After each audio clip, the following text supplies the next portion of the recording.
বৃষ্টির দিনে চায়ের সাথে যদি এরকম ক্রিস্পি পটেটো বলস থাকে তাহলে তো আমার আর কিচ্ছু চাই না চায়ের সাথে। কিন্তু কিভাবে তৈরি করলাম এই ক্রিস্পি পটেটো বলস, চলুন দেখে নিই।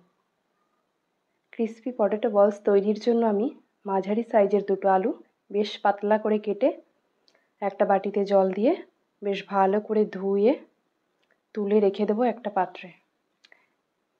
পাত্রে তুলে রেখে দেওয়ার পর এটা আবারও একটা বাটিতে নিয়ে নেব।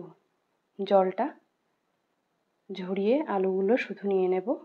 এরপর আলুটা দিয়ে এর মধ্যে অ্যাড করে দেব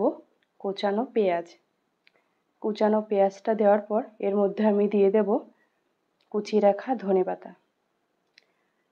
রাখা ধনেপাতাটা দেওয়া হয়ে এলে এর মধ্যে দিয়ে দেব বেশ কয়েকটা কুচানো কাঁচা লঙ্কাটা আমি একটু বেশি করেই দিয়েছি। এরপর এর মধ্যে দিয়ে দেব পরিমাণ মতো লবণ এবং হলুদ গুঁড়ো। লবণ হলুদ দিয়ে বেশ কিছুক্ষণ এভাবে হাতের সাহায্যে মেখে নেব। হাতের সাহায্যে এভাবে মাখলে পেঁয়াজ এবং আলু থেকে বেশ জল বেরোবে। লবণ দেওয়ার কারণে এই জলটা বেরোয়। জলটা আমি আলু পেঁয়াজ থেকে বেশ ভালো করে হাতের সাহায্যে চিপে ফেলে দিয়ে এর মধ্যে দিয়ে দেব কর্নফ্লাওয়ার, রঙের জন্য কাশ্মীরি লঙ্কার গুঁড়ো এবং স্বাদের জন্য গোলমরিচের গুঁড়ো এবং গরম মশলা গুঁড়ো।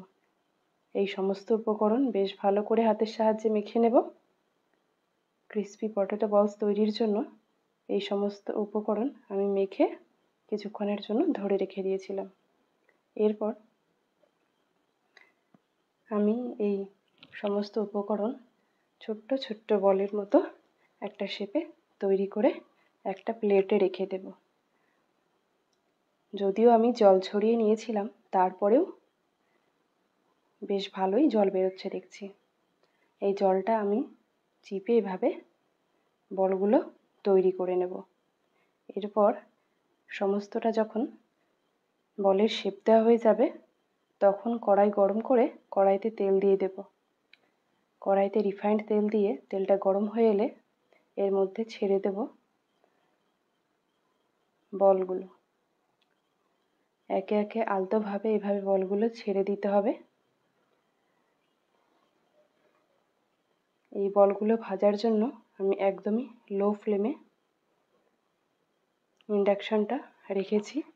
হাই ফ্লেমে দিলে কি হয়, খুব তাড়াতাড়ি পুড়ে যায় বাইরেটা, কিন্তু ভেতরটাতে কাঁচা থেকে যায়। এই কারণে আমি লো ফ্লেমে করে ভেজে নেব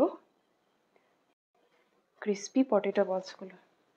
এভাবে সমস্ত বলগুলোই বেশ লাল করে ভেজে গরম গরম চায়ের সাথে পরিবেশন করুন।